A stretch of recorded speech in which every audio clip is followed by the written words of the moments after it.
सलाम, नमस्ते, सत श्री अकाल। मैं हूं रजा और आप देख रहे हैं रजाग्राफी की मिडिल ईस्ट स्पेशल रिपोर्ट।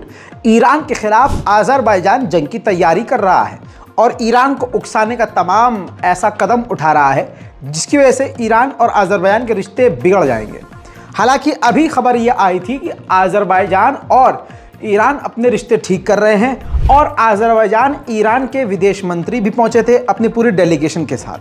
लेकिन आज़रबाईजान के दिमाग में पता नहीं कौन सा कीड़ा है कि अब आज़रबाईजान की सेना ईरान के बॉर्डर के बेहद करीब ईरान के खिलाफ जंग की तैयारी कर रही है और ईरान का शाहिद 136 जो ख़तरनाक ड्रोन है उसकी डमी को बनाकर उसको उड़ाकर उसको गोली से मारकर गिराने की प्रैक्टिस कर रही है।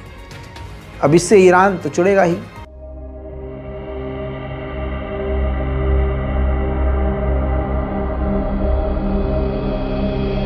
आज़रबाईजान का ये रुख इस वजह से है, जो मेरा ओपिनियन है, क्योंकि इसके पीछे इजराइल है।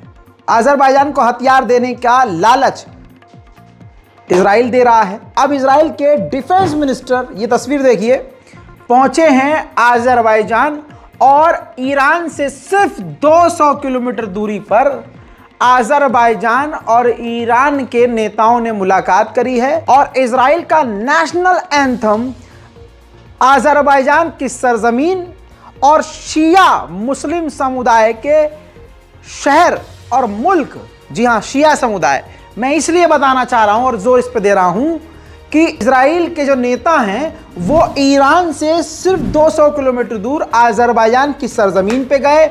यहूदियों का नेशनल एंथम वहां बजाया गया और आज़रबाईजान शिया बहुल देश है। जी हां, यानी शिया वहां ज्यादा तादाद में मौजूद हैं और शिया समुदाय का ही मुल्क वाहिद एक ईरान है जो शिया मुल्क है।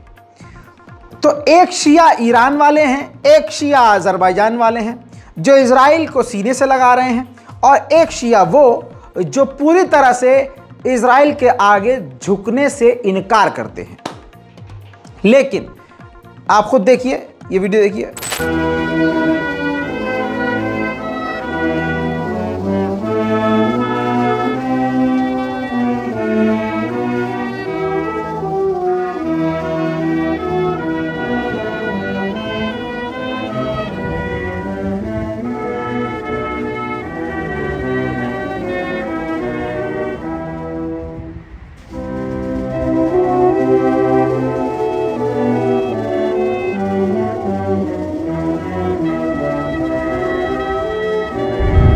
तो देख लिया आपने, आज़रबाईजान को पूरे अपने चंगुल में इजराइल ले रहा है। मैंने आपको कल बताया था मिडिल ईस्ट की रिपोर्ट में कि इब्राहिम रईसी यानी ईरान के राष्ट्रपति अफ्रीका के दौरे पर हैं। अब वो जिम्बाब्वे पहुंचे हैं। जिम्बाब्वे में ईरान ने जिम्बाब्वे के साथ 12 तरह की अलग अलग डील की है।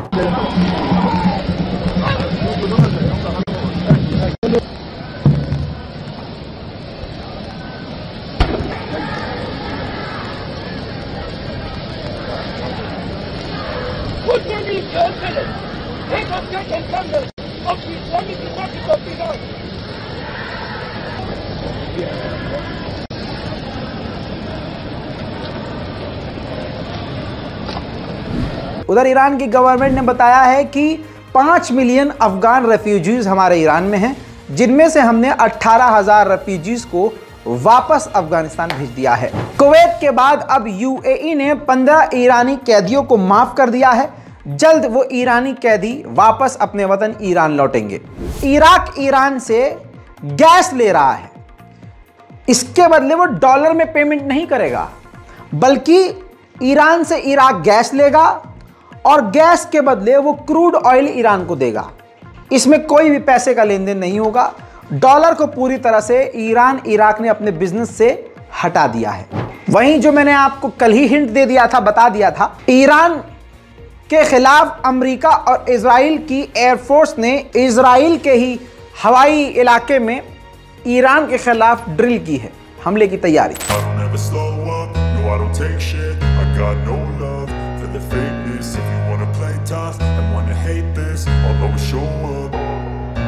I don't ever slow up, no I don't take shit. I got no love for the fakeness. If you wanna play tough, and wanna hate this, I'll always show up and make a statement. I don't ever slow up, no I don't take shit. I got no love for the fakeness. If you wanna play tough and wanna hate this, I'll always show up and make a statement. Everything I do so instinctive and so passionate. Every word I move so descriptive like an adjective. I got a vendetta against people who patented being negative when you should be getting after it.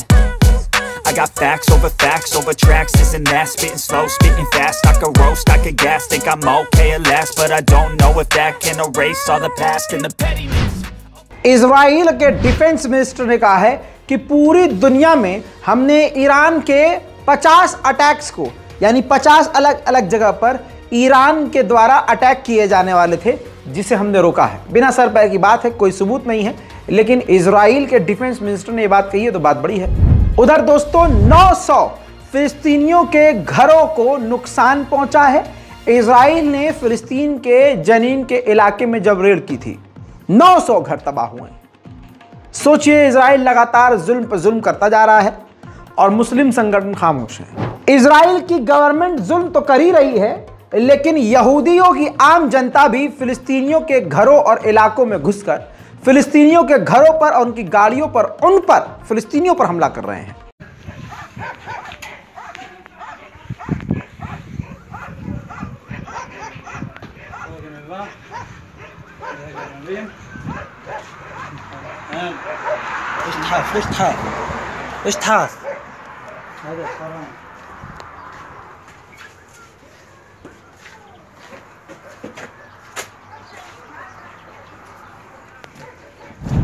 लेकिन दोस्तों दूसरी तरफ खुद Netanyahu के खिलाफ यहूदी जमकर प्रदर्शन कर रहे हैं, विरोध प्रदर्शन कर रहे हैं। नेतन्याहू को प्राइम मिनिस्टर कह रहे हैं, उनसे उनकी गद्दी वापस करने की बात कर रहे हैं, रिजाइन करने की बात कर रहे हैं।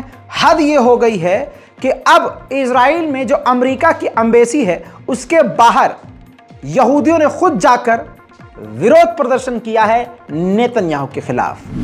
हिजबुल्लाह का बयान जो मैंने आपको कल सिर्फ बताया था कि हिजबुल्लाह ने धमकी दी है कि अगर इजराइल के टेरिटरी में जो हमारे टेंट हैं उस पर इजराइल ने हमला किया तो हम पूरी तरह से जवाबी कार्रवाई करेंगे। आज उसका वीडियो हिजबुल्लाह का सामने आ गया है। हसन नसरुल्लाह खुद वो बात बोलते हुए देखे जा रहे हैं, आप सुनिए।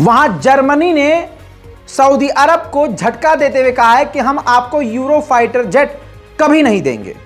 2025 तक तो वैसे भी आप पर बैन है, क्योंकि आपने यमन पर लगातार बड़े हमले किए थे और जमाल खाशोगी का आपने कत्ल करवाया था।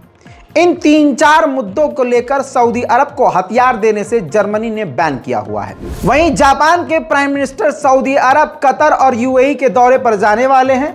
इन तीनों अरब देशों के अलावा और भी अरब देशों से जापान के प्रधानमंत्री कई तरह की डील कर सकते हैं। स्वीडन नेटो में शामिल होना चाहता है, टांग अड़ाई हुई थी तुर्की ने कहा ठीक है हम आपको शामिल होने देंगे, शर्त यह है कि इसके बदले में हम यूरोपीय यूनियन में शामिल होंगे।